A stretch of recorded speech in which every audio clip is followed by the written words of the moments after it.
Hello बच्चों, आज हम लोग पैराबोला का टेंजेंट और नॉर्मल के बारे में बात करेंगे। कैसे टेंजेंट का इक्वेशन, टेंजेंट से रिलेटेड जो भी होगा उसका बात आज होगा और अगले क्लास में नॉर्मल से रिलेटेड बात करेंगे। फिर उसके बाद फिर प्रॉब्लम पे चलेंगे। तो next topic is equation of tangent. Equation of tangent हम लोग y square equal to 4x parabola के लिए देखेंगे और उसी तरह सिमेट्रिकल रिजल्ट बाकी सारे पैराबोला के लिए होता है। तो एक जैसे सीख लेंगे, मतलब सारा हम लोग सीख लेंगे। तो फर्स्ट है to the parabola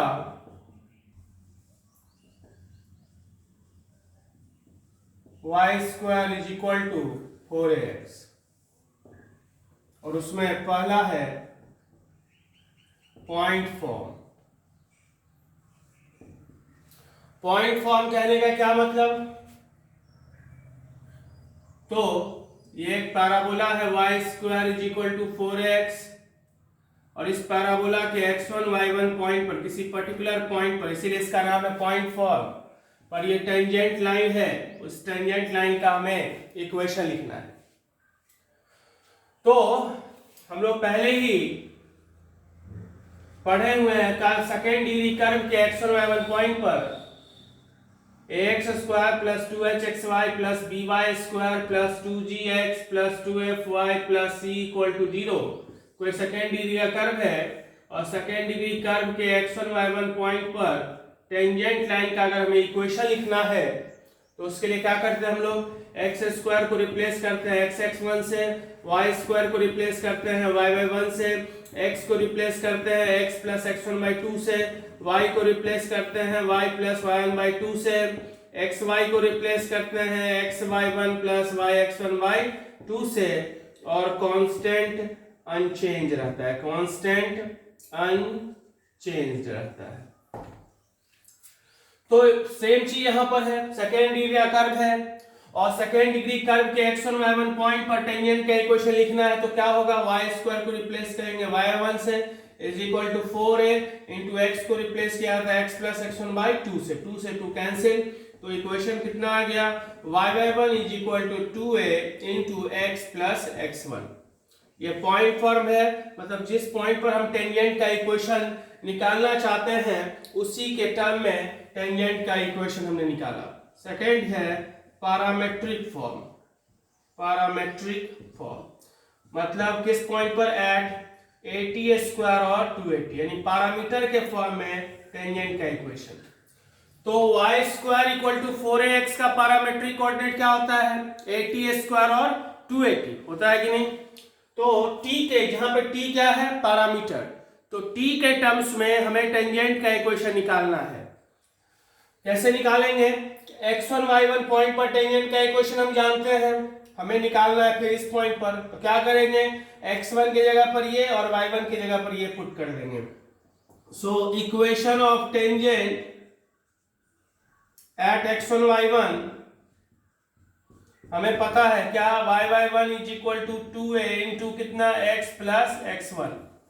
so equation of tangent at 80 square and 280 कितना होगा? So y into 280 is equal to 2a into x plus कितना? 80 स्क्वायर, 2a से 2a कैंसिल, तो फाइनली इक्वेशन क्या आया? yt is equal to x plus 80 square, जहां पर t क्या है? पैरामीटर। तो t के टर्म्स में पैरामीट्रिक फॉर्म कहने का मतलब पैरामीटर के फॉर्म में टेंजेंट का इक्वेशन। तो चूंकि y square equal to 4ax parabola का पैरामेट्रिक कोऑर्डिनेट होता है 80 स्क्वायर 280, अगर दूसरा पैराबोला रहेगा तो उसके अकॉर्डिंगली हम पैरामेट्रिक कोऑर्डिनेट का सिलेक्शन करेंगे। ठीक है। और तीसरा जो सबसे इंपॉर्टेंट है वो है स्लोप फॉर्म।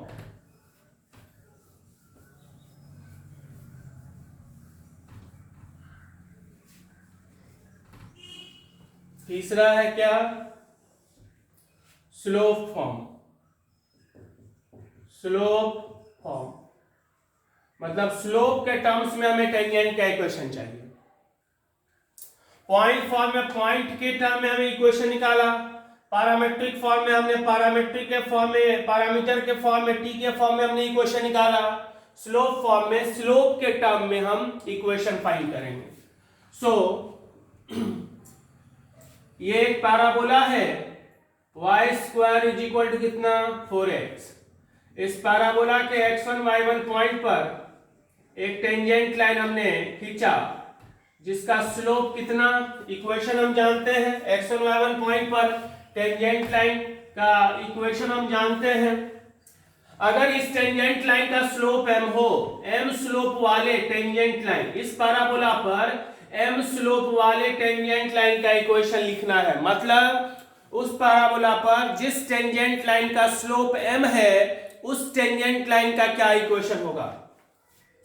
सो हम जानते हैं x1 y1 पॉइंट पर टेंजेंट का equation, slope of tangent at x1 y1 क्या होता है, slope of tangent at x1 y1 that is equal to, इस लाइन का स्लोप, इस लाइन का स्लोप कितना होगा, 2a by y1, 2a upon कितना, y1।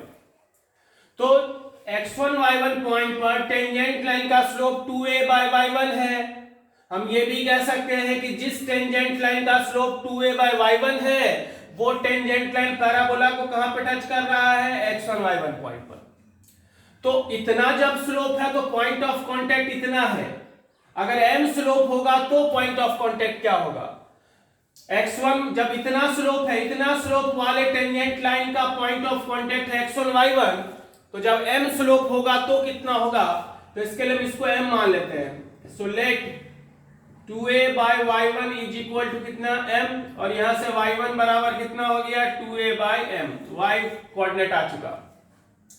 अब x कोऑर्डिनेट लाने के लिए क्या करेंगे, तो चूंकि x1 y1 लाई कर रहा है y square equal to 4ax पर, चूंकि x1 y1 lie on y square is equal to कितना, 4ax, तो ये पॉइंट इसको सेटिस्फाई करेगा। तो y1 square is equal to कितना होगा, 4ax, और y1 स्क्वायर का मतलब 4a square by m square equal to 4ax1, 4 cancel, a से a cancel, so x1 is equal to क्या हो गया, a बाय कितना, m स्क्वायर। तो पॉइंट ऑफ कांटेक्ट निकल गया, पॉइंट ऑफ कांटेक्ट कितना आ गया, a बाय m स्क्वायर और 2a बाय m। यानी जिस टेंजेंट लाइन का स्लोप m है, y square equal to 4ax parabola पर जिस टेंजेंट लाइन का स्लोप m है, वो टेंजेंट लाइन जिस पॉइंट पर पैराबोला को मिलेगा उसका coordinate a by m square और 2a बाय m होगा।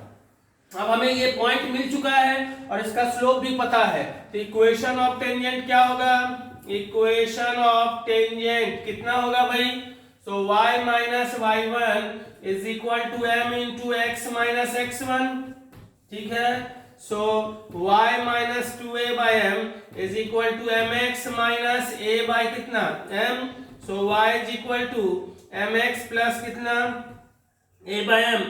और अगर इसको हम कंपेयर करें y is equal to mx plus c से, तो c बराबर कितना होगा, a बाय m। और ये क्या था, condition for tangency. Intersection of line and parabola में भी हमने पढ़ा था कि वही आया था, टेंजेंट लाइन का equation y is equal to mx plus a by m। और हम यहाँ में दो चीज याद रखना है, एक तो टेंजेंट का इक्वेशन याद रखना है, दूसरा पॉइंट ऑफ कांटेक्ट याद रखना है। तो पॉइंट ऑफ कांटेक्ट क्या होता है, y square equal to 4ax parabola की हम बात कर रहे हैं। y square is equal to 4ax parabola पर जिस टेंजेंट लाइन का स्लोप m है, वो टेंजेंट लाइन पैराबोला को जहां पर मिलेगा, यानी पॉइंट ऑफ कांटेक्ट कितना है, a बाय m स्क्वायर और 2a बाय m। और उस टेंजेंट लाइन का इक्वेशन, यानी जिस टेंजेंट लाइन का स्लोप m है, वो टेंजेंट लाइन का equation y is equal to mx plus a by m। और साथ में ये भी हम कहेंगे कि y is equal to mx plus c line y square equal to 4ax को तब टच करेगा जब c बराबर कितना होगा, a बाय m। अब जब हमें इसके लिए याद है तो जनरलाइज के लिए भी हम इसी से डायरेक्ट लिख सकते हैं। पैराबोला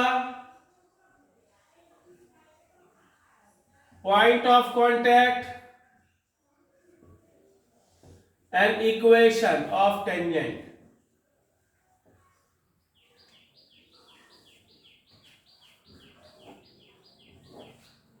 कैसे याद रखेंगे?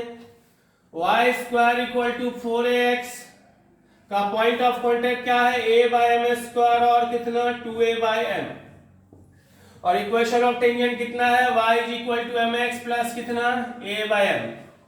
अभी क्या हो जाएगा जनरलाइज में? y माइनस बीटा का whole square is equal to 4a into x minus alpha. तो यहाँ y की जगह पर क्या है? y माइनस बीटा, और x की जगह पर क्या है? x minus alpha. तो ये वैल्यू होगा x माइनस अल्फा का, और ये वैल्यू किसका होगा? y माइनस बीटा का। So x minus alpha is equal to इतना, तो x बराबर अल्फा ऐड हो जाएगा इसमें, y minus beta is equal to इतना, तो y इज इक्वल टू इसमें बीटा ऐड हो जाएगा। तो क्या हो जाएगा? Alpha plus a by m square और beta plus 2a by m. और टेंजेंट का इक्वेशन लिखने के लिए क्या करेंगे? सेम चीज, x की जगह पर x माइनस अल्फा रख देंगे, y की जगह पर y माइनस बीटा। तो इक्वेशन क्या हो जाएगा? y minus beta is equal to m into x minus alpha plus कितना a बाय m। तो ये हमारा आया टेंजेंट का इक्वेशन। तो हर जगह स्टैंडर्ड का अगर हम याद रखेंगे तो जनरलाइज के लिए x को रिप्लेस कर देते हैं x माइनस अल्फा से, और y को रिप्लेस कर देंगे y माइनस बीटा से। ये काम सर्किल, पैराबोला, एलिप्स और हाइपरबोला के ऑलमोस्ट हर एक टॉपिक में होता है, जहां पर हम बात करते हैं स्टैंडर्ड इक्वेशन के साथ साथ जनरलाइज्ड इक्वेशन का। क्लियर है?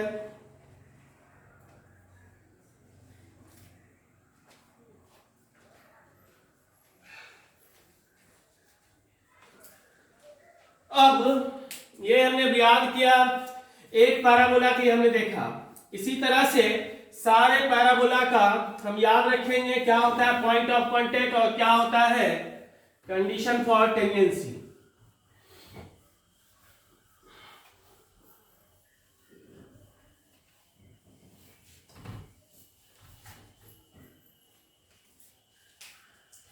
पैराबोला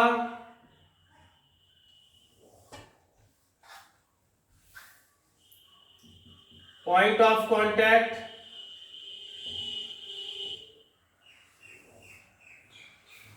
और equation of tangent. Equation of tangent, चार स्टैंडर्ड और चार जनरलाइज्ड। पहला पैराबोला सीक्वेंस हमें याद है, y square equal to 4x, y square equal to minus 4x, x square is equal to 4ay and x square is equal to minus 4ay। Point of contact क्या होता है? पहला का याद रखना हमें सिर्फ a बाय एम स्क्वायर और 2a बाय एम। दूसरा के लिए माइनस से सिर्फ मल्टीप्लाई है, तो माइनस से मल्टीप्लाई हो जाएगा minus a by m square and minus 2a by M.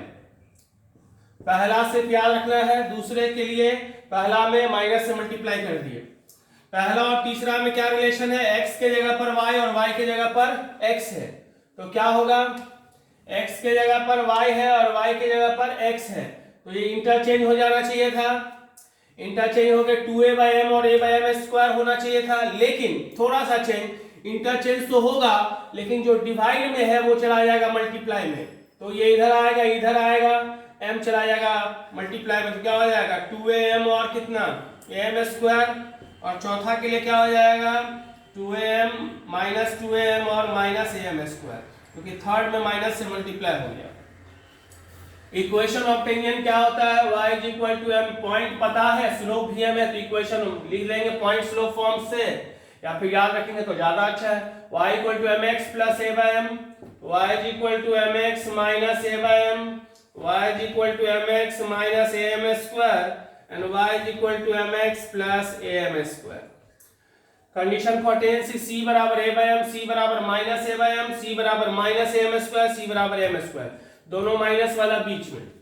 अब जब इस चार पैराबोला के लिए याद है, फिर से पॉइंट ऑफ कांटेक्ट पहला का ये होता है, दूसरा के लिए माइनस से मल्टीप्लाई, तीसरा के लिए इंटरचेंज करेंगे लेकिन जो डिवाइड में वो मल्टीप्लाई में चला जाएगा, चौथा तीसरा में ही माइनस से मल्टीप्लाई।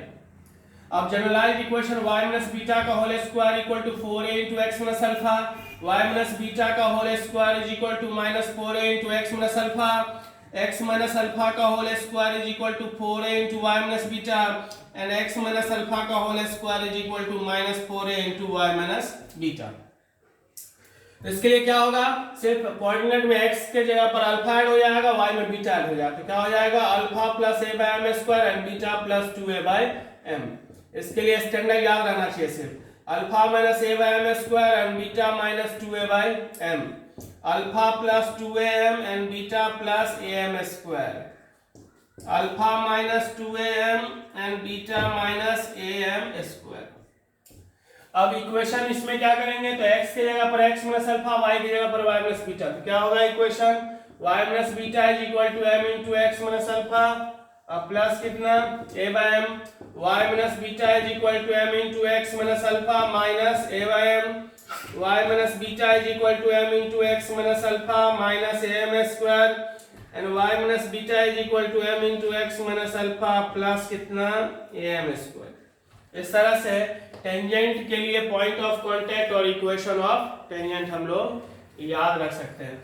सिर्फ एक याद रहेगा, y स्क्वायर के लिए 4x का a by m square 2a by m, दूसरा के लिए माइनस से मल्टीप्लाई, तीसरा के लिए इंटरचेंज, पहला और तीसरा में क्या डिफरेंस है, x के जगह पर y और y के जगह पर x है, तो इंटरचेंज करेंगे, ये यहाँ आएगा, ये इधर जाएगा, इधर आएगा, लेकिन जो डिवाइड में है वो चला जाएगा मल्टीप्लाई में, तो 2a बाय m के जगह पर 2am और am स्क्वायर, और तीसरा से चौथा कैसे लाएंगे, तो तीसरा में माइनस से मल्टीप्लाई करेंगे।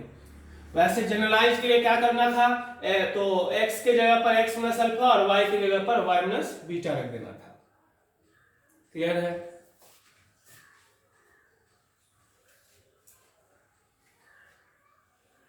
नेक्स्ट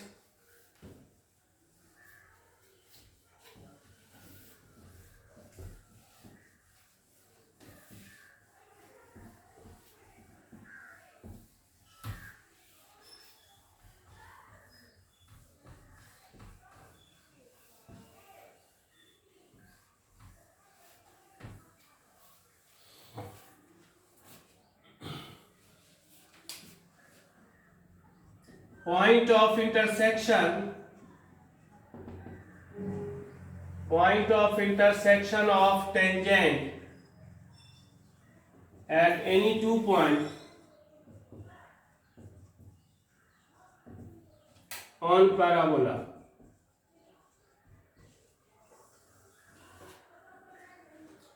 इसी पैराबोला के 2 पॉइंट पर टेंजेंट लाइन, एक पॉइंट है, दूसरा पॉइंट ये बी, और टेंजेंट लाइन जहां इंटरसेक्ट हो रहा है उसका कोऑर्डिनेट हमें चाहिए। Point of intersection of tangent line, तो पैराबोला हमने लिया y square is equal to कितना 4x। इस पॉइंट के लिए चूंकि पैरामेट्रिक कोऑर्डिनेट क्या होगा 80 स्क्वायर और 280, तो इस पॉइंट का पैरामीटर हम मान लो t1 लेते हैं, तो क्या हो जाएगा a_t1 स्क्वायर और कितना 2a_t1, और इसका कोऑर्डिनेट क्या होगा a_t2 स्क्वायर एंड 2a_t2। इस पॉइंट का पैरामीटर हमने t1 लिया और इस पॉइंट का पैरामीटर हमने लिया t2।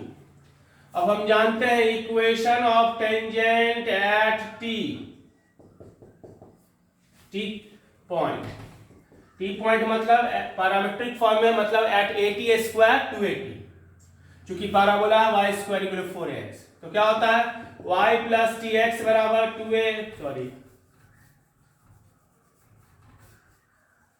yt is equal to x plus कितना 80 स्क्वायर।